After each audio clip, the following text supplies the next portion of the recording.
Hello, friends. Welcome back to Trending. Today is Thursday, March 7th, 9:30. Man, the year's flying by. It's March, Joe. It is, man. It's crazy. Spring break's next week for most people. That's right.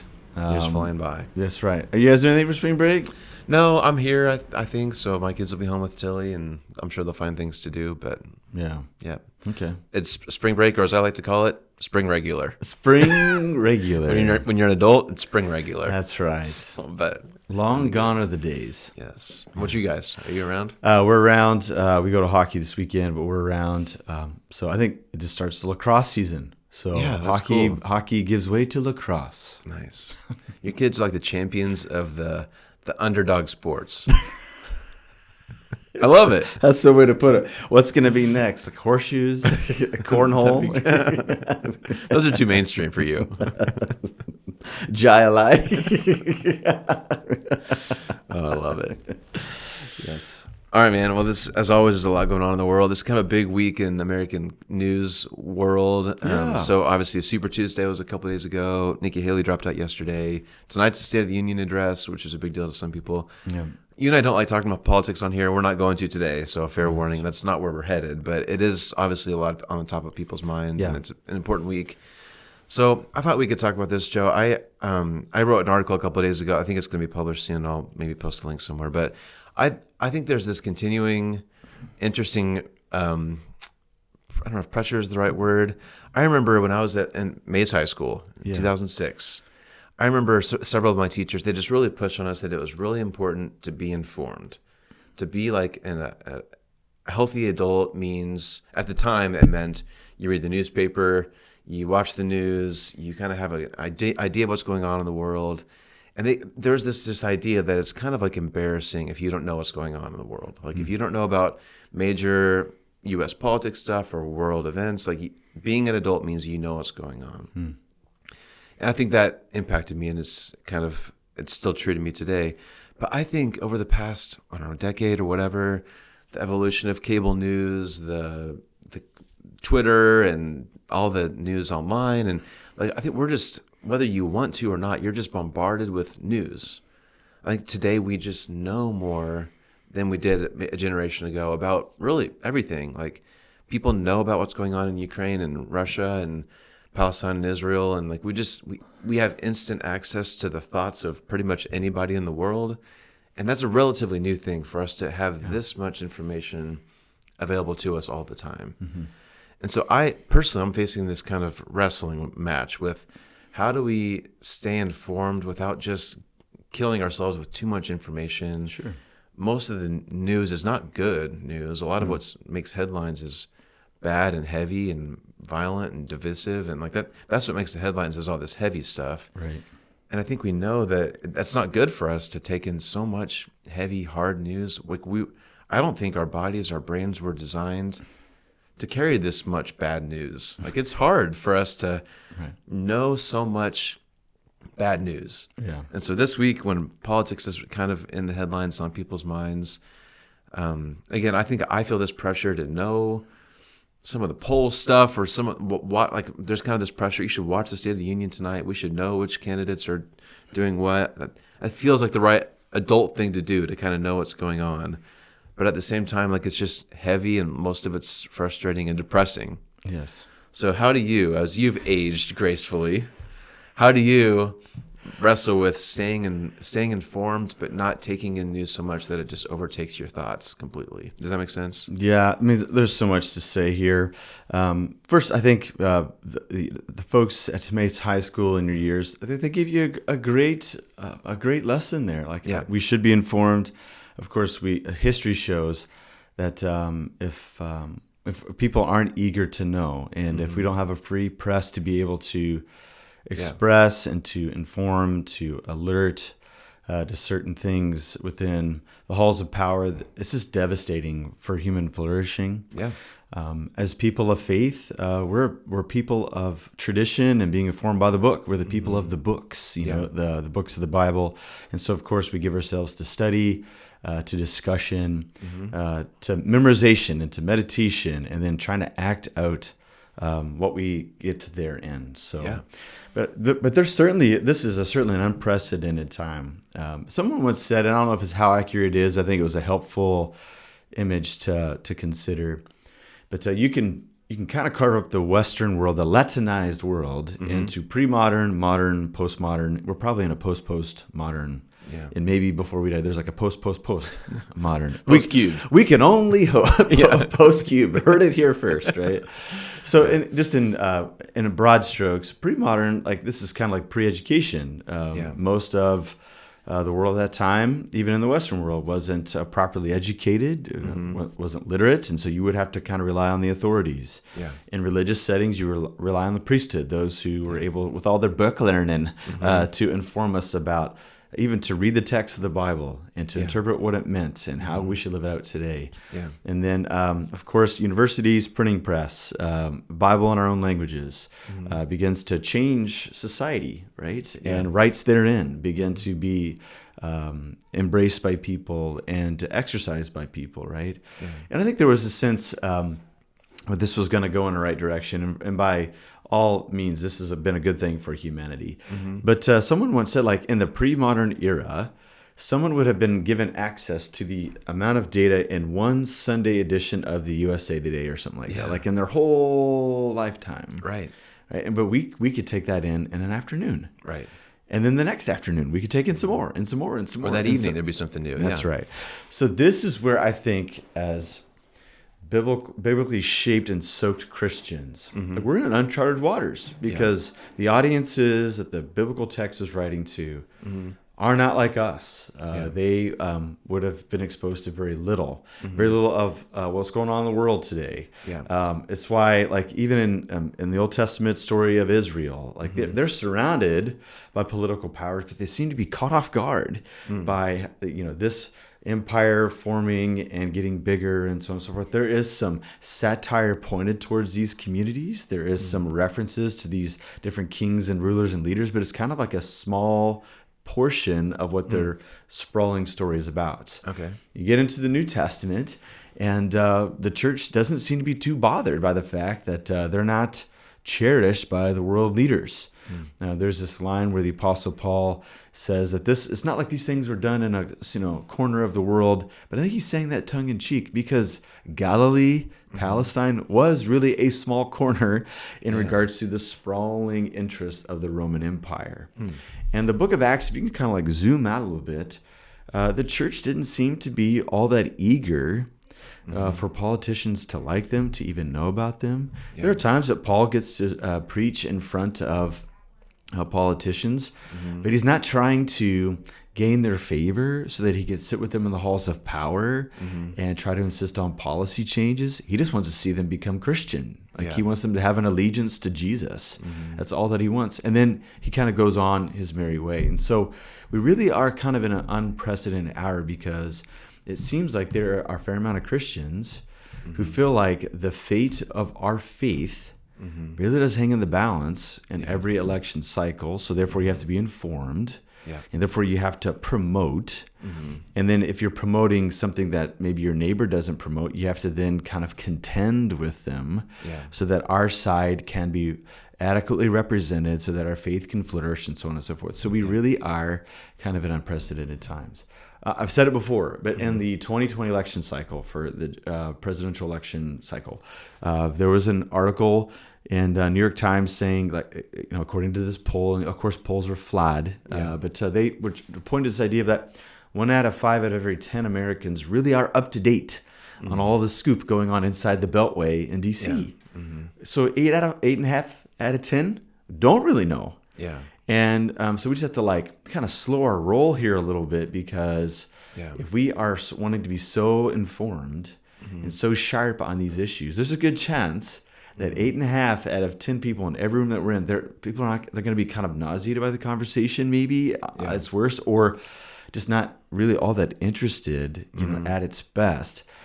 And then if the country is divided nearly 50-50 on a lot of social issues, then the one other person in that room might be like gearing up with like, rhetorical brass knuckles to like throw down with us. Yeah. And do we want to have that be our daily experience as human beings and as born-again Christians who are trying to live like Jesus would in a time like ours? Yeah.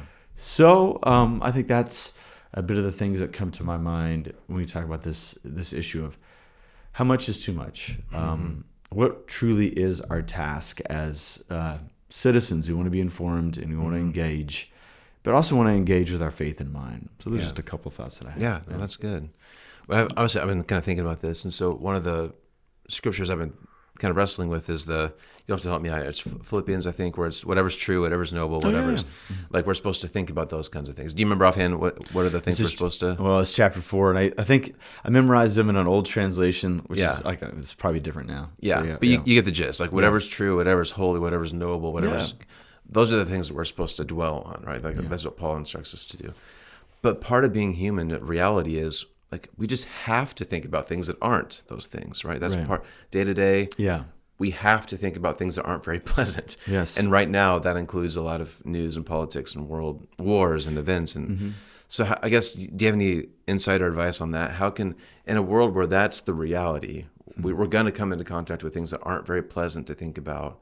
We want to stay informed. We want to be ready to be the kind of citizens we want to be as Christians. Yeah.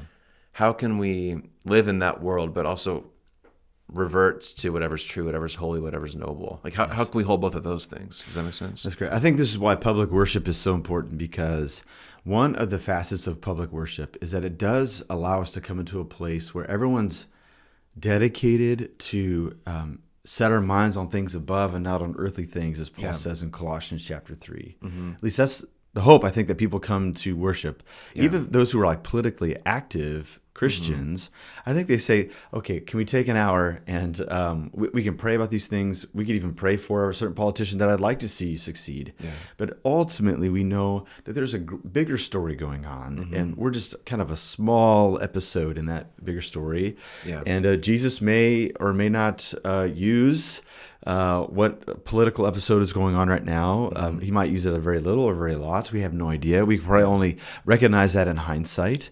And so it is just good for our souls to steep into a more of an eternal story instead of a temporal story. Yeah. And I think the hope is that when we seep in the eternal story, it can actually give us a better perspective of our temporary story, hopefully, and kind of hold it in a better balance than perhaps if we don't have public worship. Yeah. Public worship, up until recently, it would give you a steady diet of an Old Testament reading, a New Testament reading, a gospel reading.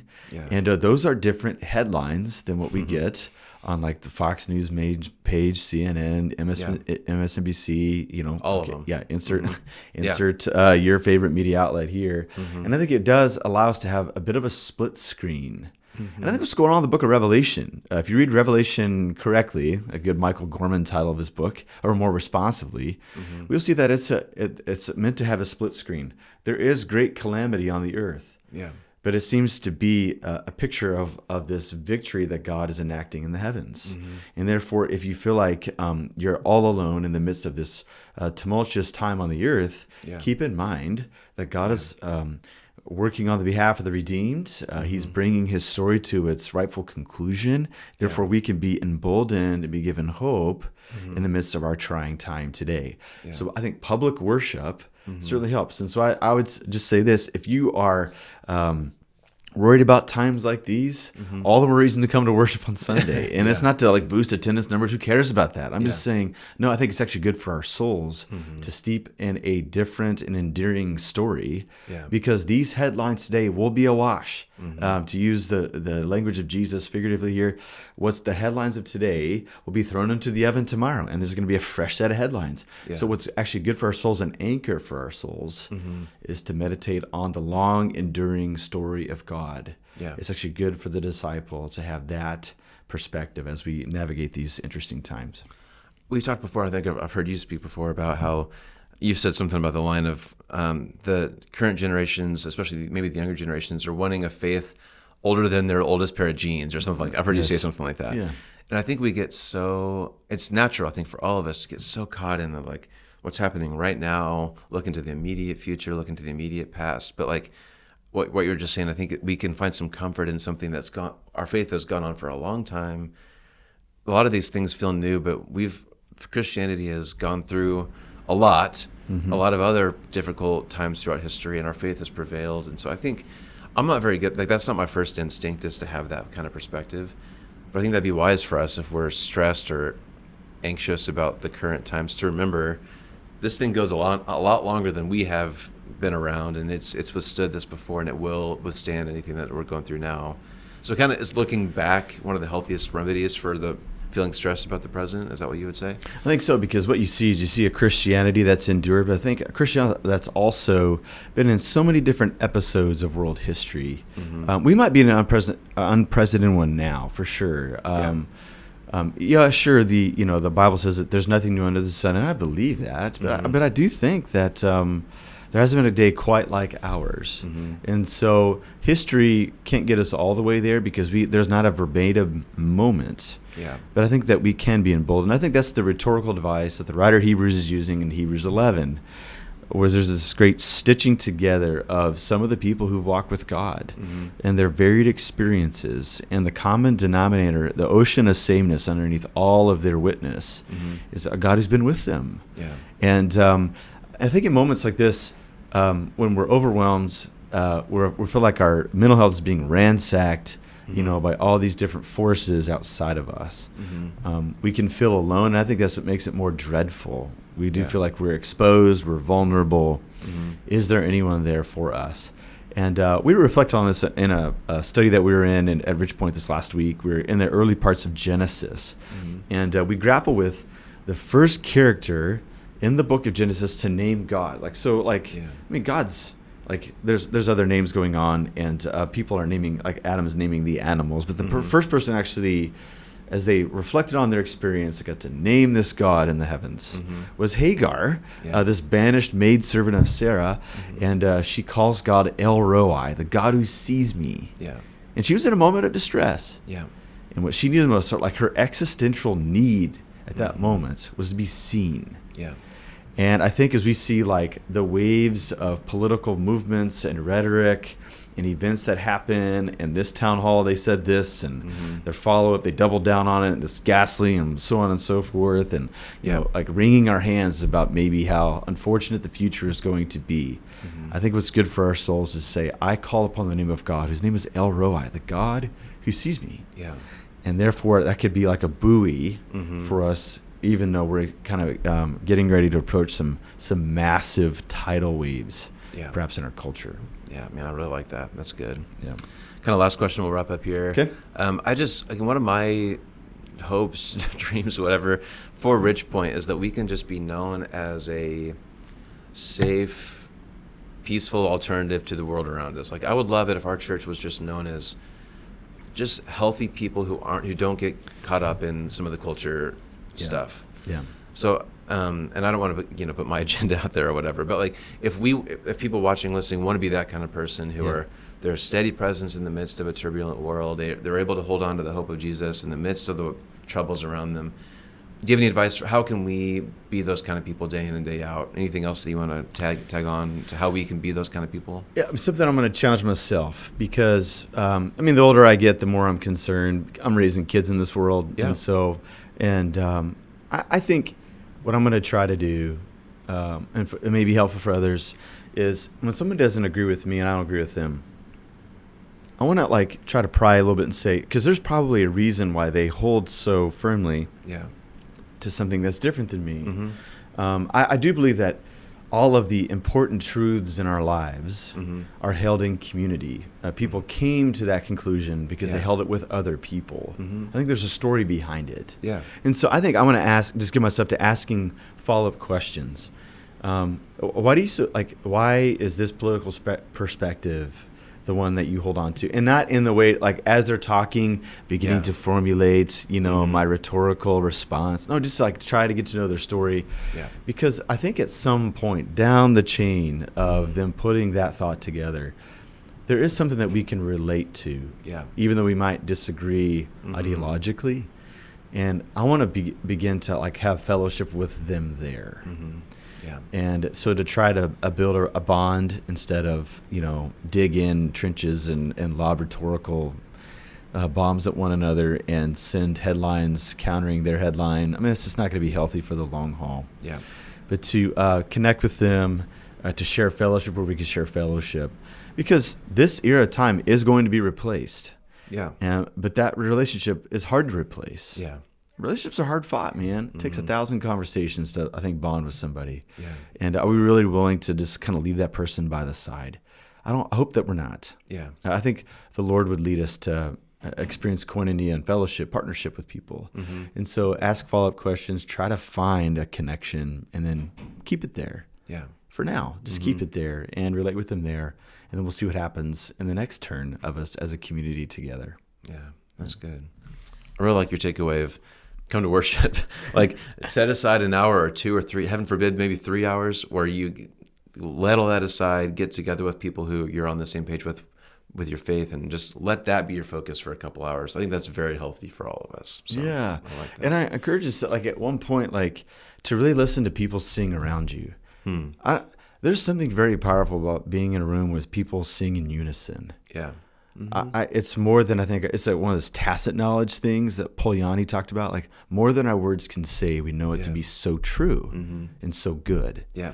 And so I would say, let's be a singing community and not a shouting community. Yeah, I think that might be a good word for a day like ours. That's really good. Yeah. I like that. All right. Well, on that note, you should come on Sunday. Yeah, hey. Or at least watch online. We'd love to have you in person. Yeah, absolutely. So, cool. Good thoughts. Thanks, Joe. Yeah, man. Thank you. Thanks to you for watching and listening.